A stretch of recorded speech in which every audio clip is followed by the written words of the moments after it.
Я не колекціонер, як ти знаєш, але декотрі роботи друзів для мене важливі, як ця робота дідова. Це робота 83-го року. Досить випадково вона в мене опинилася. Я не збираю ніяких робіт, хоча можна би було з огляду на мої контакти. Але діду особлива ситуація. Коли я повернувся з Естонії, зустрів знайомого, який повернувся з Німеччини і вирішив тут робити мережу ресторанів, яка тепер відома як Челентано. В кінці 90-х я робив 2-3 роки робив кілька інтер'єрів, в основному у Львові. І це був такий візуальний мікс всього зі всім. Такий був намір. Може, хтось навіть пам'ятає, це одна з перших була тут на Князя Романа піцерія Челентано, яка потім переросла в цю величезну мережу. І я тоді дуже хотів туди вміксувати живопис.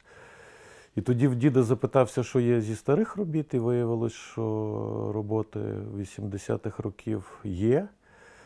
Він якось дуже легко, як і зараз, ставиться до робіт. Каже, та забирай там за якісь грошей коштувало. Цієї роботи мені було особливо шкода віддавати. Я розумів, що він віддає ці всі роботи, і цю роботу я лишив собі.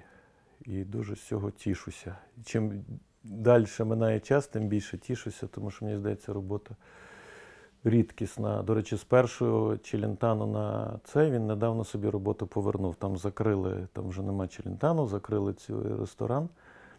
І робота до нього повернулася. Може, запитайтеся, він покаже її вам.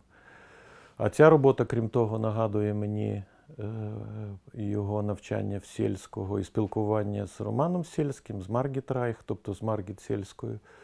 Тепер то я бачу, що як їх обидвох в цій роботі, і його, і її, великий вплив. А ще тут цікавіше, що тут видно, просто робота дуже подібна на італійця, такого метафізика Маріо Сіроні. І вона просто майже один до одного. І тут для мене дуже цікавий такий момент і елемент є, що ця вся італійська метафізика, яким особливо захоплювався Сєльський, мені здається, з усього Артису, як це відбилося через покоління. Тобто вони цим захоплювались, а вилізло це в нього. Оце дуже цікавий момент. І якщо подивишся роботи Маріо Сіроні, це просто можна було переплутати цю роботу. Взагалі її тональністю, настроєм, і взагалі цим.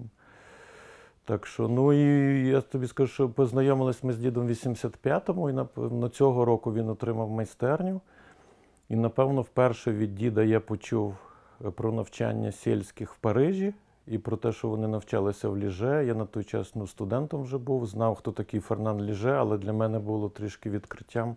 Тепер то я знаю, що Сєльський тільки заходив туди, вчилася вона.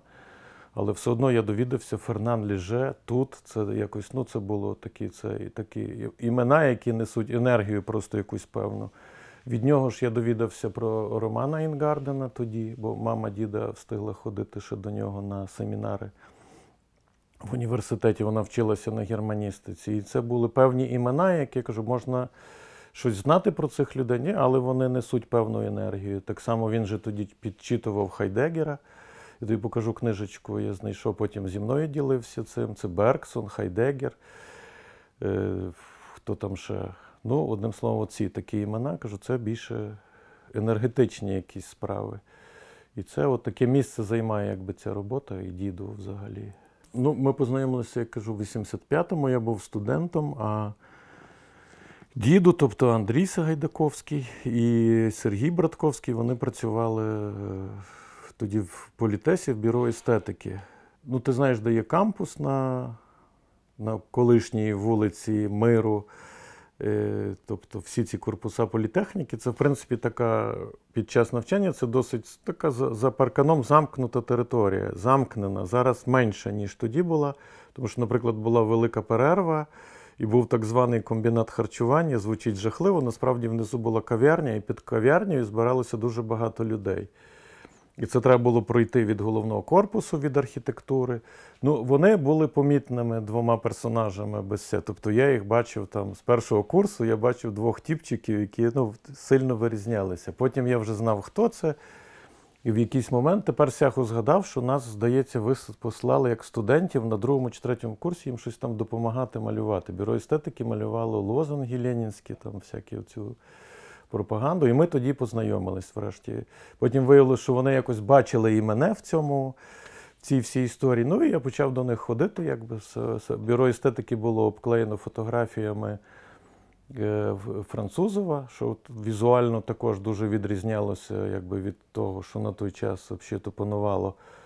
Вони обидва кольорові персонажі, завжди стояв програвач, і майже завжди грала та сама пластинка, це була М'ячеслава Фога, якась передвоєнна там музика. Ну, це все було досить кольорово і цікаво. Ну і ми здружилися, і після того вони закінчили якось набагато раніше, на 10 років, ніж я, хоча старші на 5 років від мене.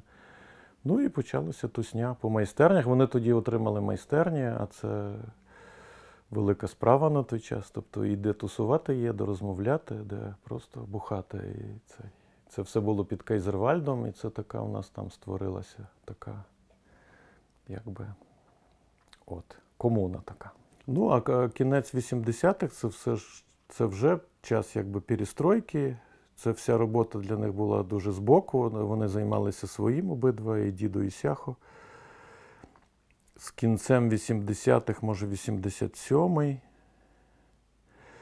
в Москві почалася така велика серія виставок західних, таких, я б сказав, монументальних. І пізніше прийшло розуміння, що це дуже виняткова ситуація була, тому що на Заході стільки виставок в такий короткий час не подивишся. Це таке було відкриття на той час на Захід. І від 87-го до 9-го це була величезна серія виставок, починаючи там від Жана Дюбюфе, Танглі.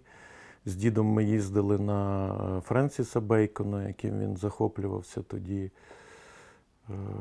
на Роберта Раушенберга, Малевича. Пам'ятаю, в Пушкінському музеї National Gallery з Лондону. І це практично всі ці виставки, що 2 місяці ми їздили разом. У нас були студентські квитки, оскільки це все коло політехніки було. І там 10 рублів коштував квиток, і ми їздили. Жили на сквоті Фурманному. Це також важлива частина якби, цих поїздок. Там наш Коля Філатов нас приймав переважно, в нього в майстерні ми ночували. От жили, там розмовляли і ходили на ці виставки. І це, я думаю, дуже серйозний елемент якби, цієї історії. Моєї точно, думаю, і дідової також. Про фотографію це як зачепив Сіроні, така дуже цікава. Дідо присутній в моєму проєкті якби, про львівську фотографію, тільки дуже так специфічно. Це я згадав його захоплення Бейконом. Він ніколи його не наслідував, формально мається на увазі, там не робив мазків там, подібних чи цей, але дуже цікава ситуація. По-перше, він дуже подібно працює з фотографією, тобто використовує як зачіпки, як гачки, якісь невеличкі картинки з газет, з книжок. Це абсолютно так, як робив Бейкон. Так працював. Якісь такі, я називаю їх метафізичні якісь ситуації, вихоплює візуальні. І просто в інший контекст якби їх ставить. І з цим працює. Так працює з фотографією. Але ще цікавіша відбитка, мені здається, це подібність майстерні Бейкона і діда. Оце цікавий дуже вплив. Тобто це відбитка, але дуже така своєрідна. От в такий спосіб я пов'язую діда з фотографією. Тобто це фотографія також якась така метафізична. Ну, я кажу, отак, як з цією роботою. Вони захоплювалися цим в 30-ті, а це вилізло через покоління. Вони ж йому не казали, роби як Сіроні. Тобто це просто... Оцей спосіб передачі мене дуже цікавить. І це, напевно, те, чим я займаюся. І це тут взаємні впливи і перепливи полягають на цьому. Я молодший всього на 5 років від діда, але я вважаю, що я вже зовсім інше покоління. Тобто не малярське, а я дослухався до авангарду, який сказав, що фотографія замінить малярство. Перша поїздка була в 88-му до Польщі, ще з останнього курсу.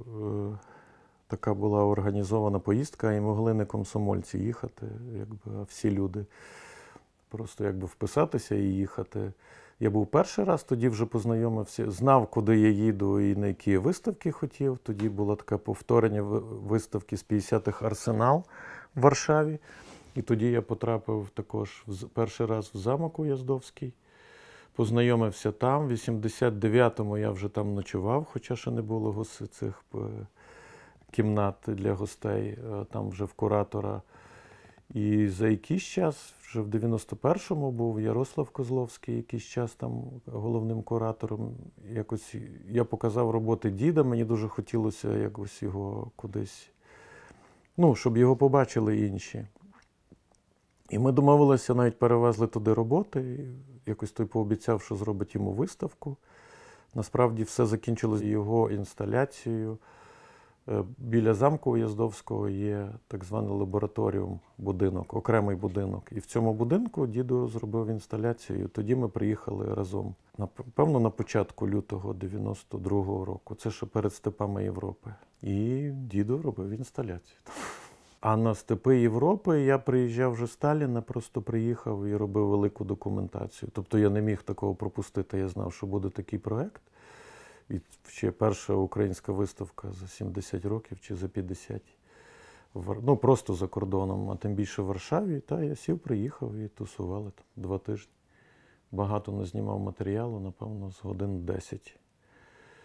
Оскільки мене добре знали в центрі, я брав, в центрі сучасного мистецтва. Я камеру вільно міг брати там, навіть забирати.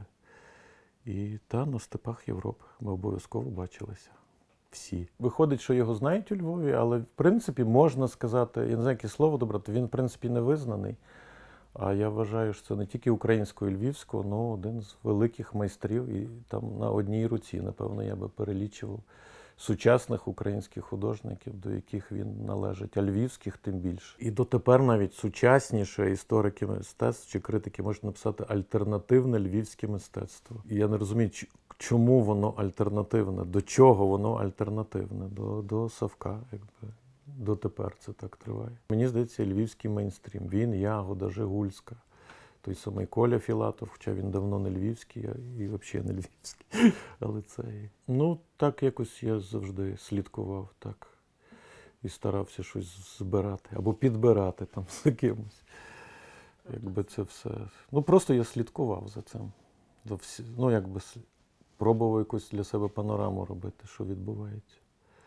Тому так, архівував. І крім того, перша камера в мене тут була в 88-му році.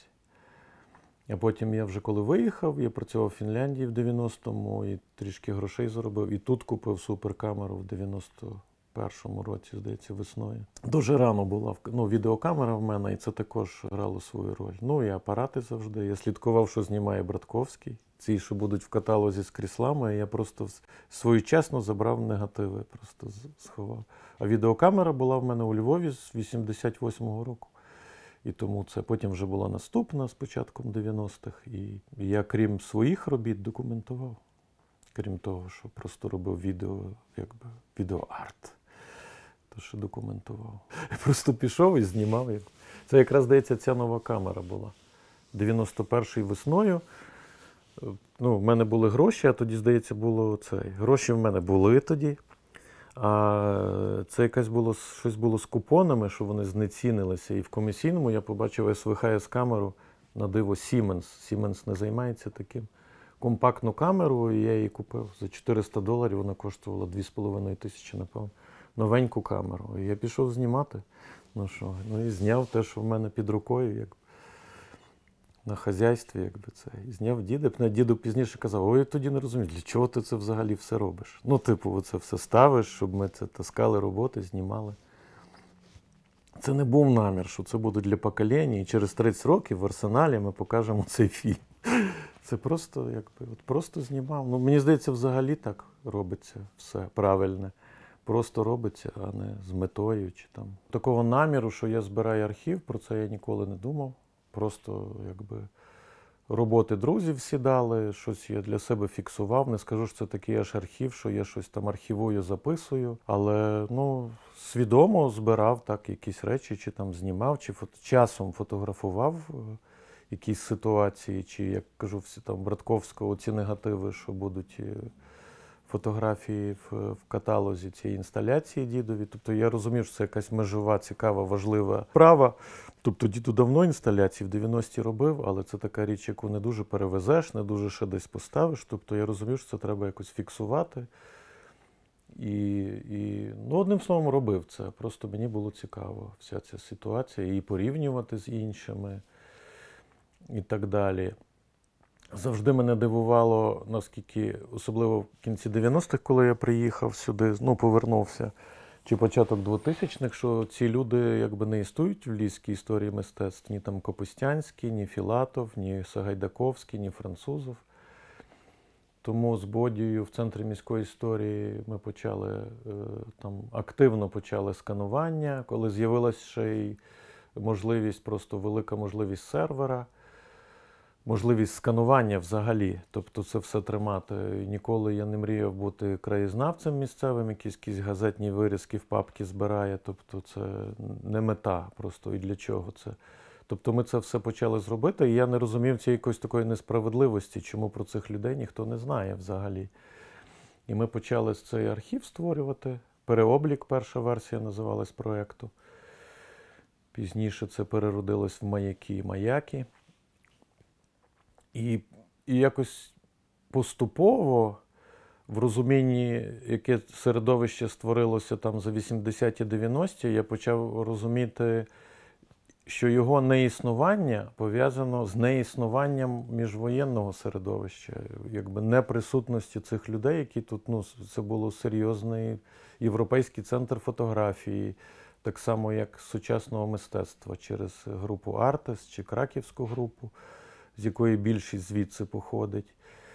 І тому якось вийшло випадково-не випадково. 3 роки тому я зайнявся навіть перекладом монографії про групу «Артес». Але це пов'язано не саме з групою «Артес», оскільки я кілька проєктів в Польщі робив, мене запрошували, саме таких історичних, якби про Львів і про фотографію, і про львівське мистецтво. І якось це перелилося в цю монографію. І тут я зловив оцей момент, що цих сучасних людей не знають тому, що не знають по цих передвоєнних людей, в принципі, їх мистецтва і взагалі середовище.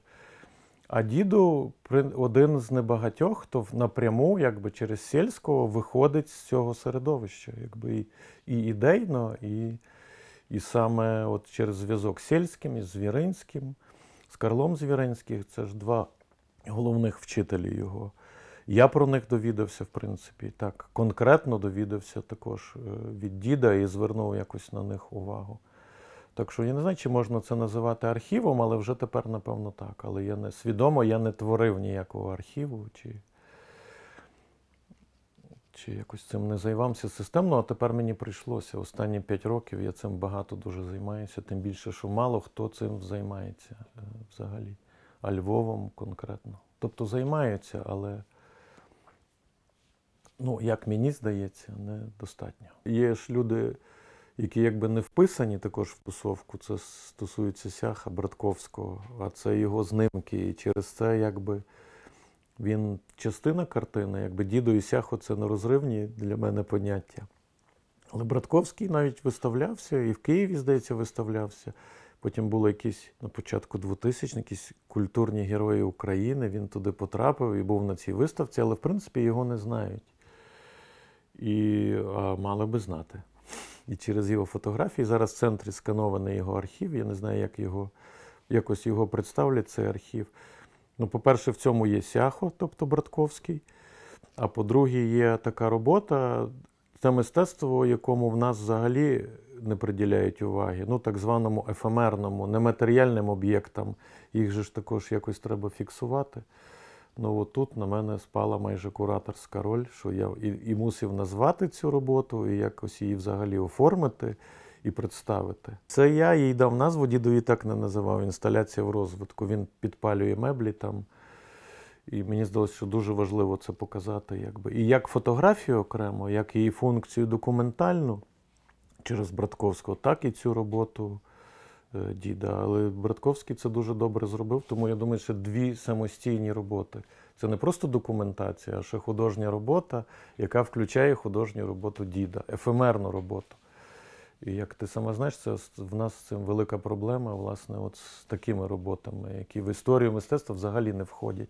Взагалі я не знаю, що входить, якщо чесно, в цю історію, і чи вона є, без жартів говорю, чи вона взагалі існує, ця історія сучасного мистецтва.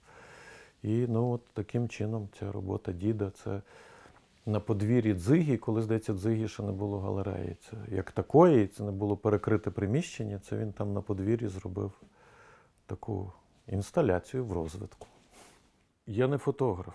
Якось я пов'язаний з фотографією, але я не фотограф, дуже дивуюся, коли так якось напишуть про мене чи скажуть. Для мене це завжди таке якось дивно для мене це звучить.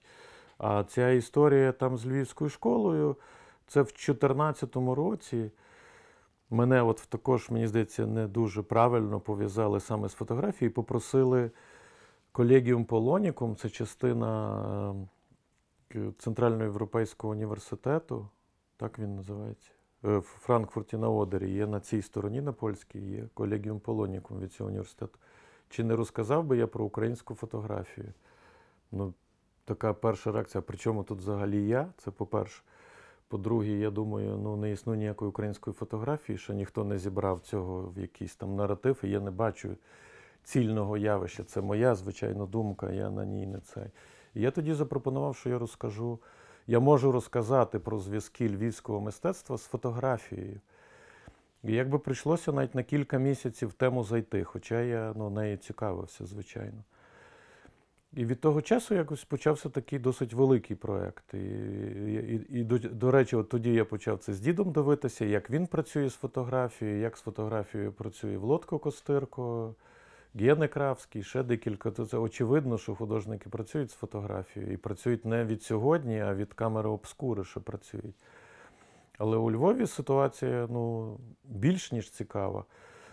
По-перше, з початку століття тут вона була дуже розвинута, фотографія. Тоді фотографію розвивав аматорський рух. Але аматорський не в сьогоднішньому значенні. Аматорський рух розвивав фотографію. Цим займались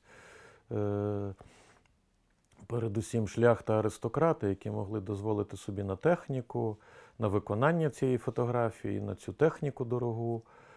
І у Львові це був дуже серйозний європейський центр. В 20-х роках, вже в 10-х, в 20-х роках, це як мало в яких європейських містах фотографію викладали на 2 вищих учбових закладах. Це в політехніці Міколяш викладав і Свідковський в університеті.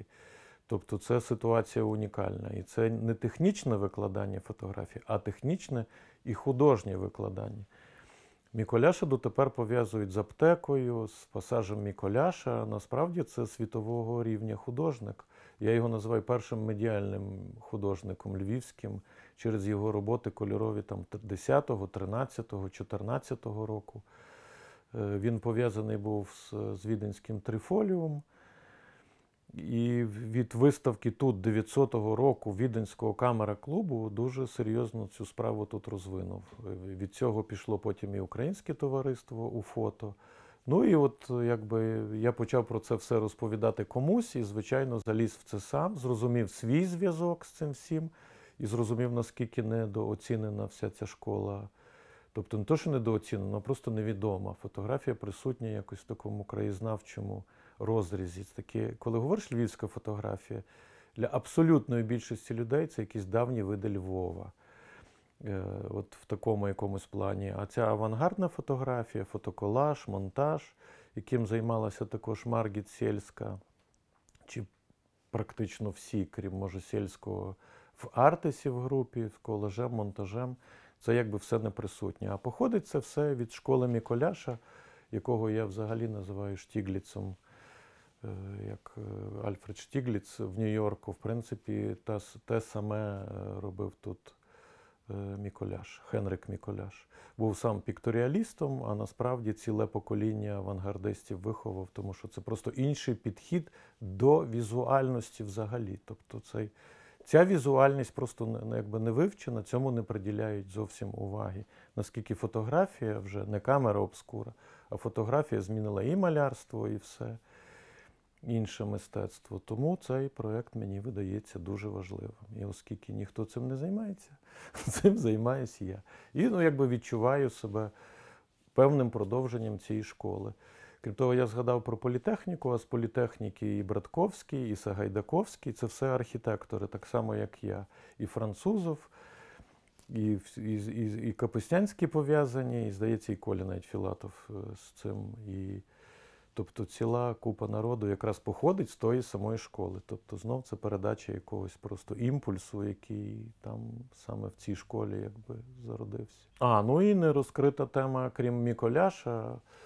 В той самий час дуже активно займався Іван Труш фотографією, і ця тема також не розкрита зовсім. Тобто вона згадана і в каталогах, але якість і кількість цієї фотографії якби, практично ніде не представлена. Тому, якщо проєкт наш станеться, я вірю, що він станеться і в Києві, і у Львові, то одна з перших статей, з текстів, це буде впряму текст Івана Труша «Фотографія і штука малярства» вона називається. І там дуже важливі пункти, і вже львівські автори зазначені, і дуже його важливий стосунок. Це я б сказав, це не служальча функція фотографії в стосунку до малярства, а самостійна абсолютно якби штука. І тут ми говоримо тільки, якось згадуємо чомусь тільки фотографію, але кіношкола також важлива. І кіношкола не в сенсі художнього кіно, хоча і художнього також, але експериментального кіно. Був такий клуб «Авангард», якого і Роман Турин належав. Його тут також чомусь він показаний на останніх виставках тільки як маляр, а це його другорядне якби заняття. Передусім він фотограф і кіно робив так само і в цьому в клубі «Авангард». І як центр кіно, це вже взагалі якби навіть про це не згадується. Якщо фотографія хоча б згадана як краєзнавчий якийсь засіб, то кіно навіть в цьому сенсі. Це через втрату архівів, звичайно, але як місце експериментального кіно Львів не присутній, а цей проєкт, звичайно, не розділяє кіно і фотографію. Це, для мене очевидно, якби як продовження цього всього. Це архів Вітольда Ромера, і не тільки його. Залишилося в Нововроцлаві, я з цим працюю кілька років вже. І один фільм вдалося нам оцифрувати, але, на жаль, не тут, в Музеї штуки в Лодзі. І він вже функціонує, принаймні, в їх експозиції, і ми покажемо його на нашому проєкті також. Архів, по-перше, найбільша збірка львівської фотографії у Вроцлаві. І завдяки зберігачеві, який там Адаму Соботіну, по-перше, я ввійшов в цей архів львівський. Завдяки йому ввійшов взагалі дуже в тему, і дуже багато її збережено, вона належно зберігається, належно описана. І якраз з цієї митецької точки зору більше, ніж з краєзнавчої. Тобто це автори, і це перший архів, перше якби місце, де передусім ми можемо ці якби знання доповнити і перенести їх назад до Львова. Це приватний архів Барбари Ромер, тобто також вивезений до Вроцлава там в 43-му, здається, році. Не до Вроцлава, просто був вивезений зі Львова, і він дуже добре зберігся. Ще недостатньо опрацьований, але також. І, звичайно, пошук найтрудніший, найскладніший – це пошук українських архівів, тому що вони знищені набагато більше. І це по крихтах якось збирається, але вже якась картинка вимальовується. Це недавно привезений з Клівленду архів Дмуховського. Не можу доїхати в Катовіцах, є архів Олекси Балицького, до якого я ще не досягнув до якого. Це архіви, якби частинки архівів, які знаходяться тут. Також Щората, чи Фіголя, чи ще декілька архівів. Я не знаю до кінця, що збережено у Львові. По-перше, архіви слабодоступні в наших інституціях, і це біда, просто це справжня біда. І слабозбережені, і слабозбережені технічно, я маю на увазі, і слабодоступні для дослідника, який не є інституцією, як я. Вони закриті. Тобто не тільки для мене, вони просто закриті. Якщо теж питається львівське середовище, кажу, яке середовище? Діду є, а хто ще? Я більше і не знаю. От і все середовище. Був спільна виставка, була добре, що була. не так легко було і не так просто в картинній галереї. Йому простіше, все ж таки це холст масла. Але тим не менше нас прийняли двох там. Але тяжко мене сприймали. Так, ну це ж звичка є. Тут він добре балансує, тому що це все одно, якби він відкидає традиційне, якби і малярство, але якби знаходиться в жанрі в тому. Полотно олія, якби все одно, ніби він набивається з того полотна, жартує тими ковриками, але знаходиться, що все ж таки в цей. Але і ця лінія, він якби переступає ці лінії, але ще не переступив. А я вже з тих, хто переступив це, якби, ну так виходить. І тому йому простіше, я думаю, все ж таки. Але бач, і його не дуже визнають. Так само, як я. Ну, Ягода отримав вже якийсь статус через виставку в Нацмузеї. Це ж люди, які працюють більше 30 років чи працювали. Ну, я не міг пропустити, звичайно, і це раз в арсеналі. Тільки, ну, для мене діду це поза межею добра і зла, поза нравиться, не нравиться. Ну, це якби частина мого життя, можна сказати. Тому я дуже радий, що він міг так, дурне слово, реалізуватися. Він давним-давно реалізований. І в певному сенсі допомагає іншим реалізуватися. Ну, просто своїм прикладом, самим своїм існуванням, я би так сказав, своїм стосунком до речей, до життя, до мистецтва. Звучить патетично, але, власне, за відсутності тої патетики, це і його є. Він цим живе. Якби і для мене є частиною просто, я не знаю, ну тут і львівського, і не тільки львівського, всесвіту. І це поза, якби, нравиться, не нравиться, це щось інше просто. Але я дуже радий, що він так міг освоїти цей простір, з ним якби владнати. І мені здається, це має бути цікаво для людей. Такий спосіб, такий підхід.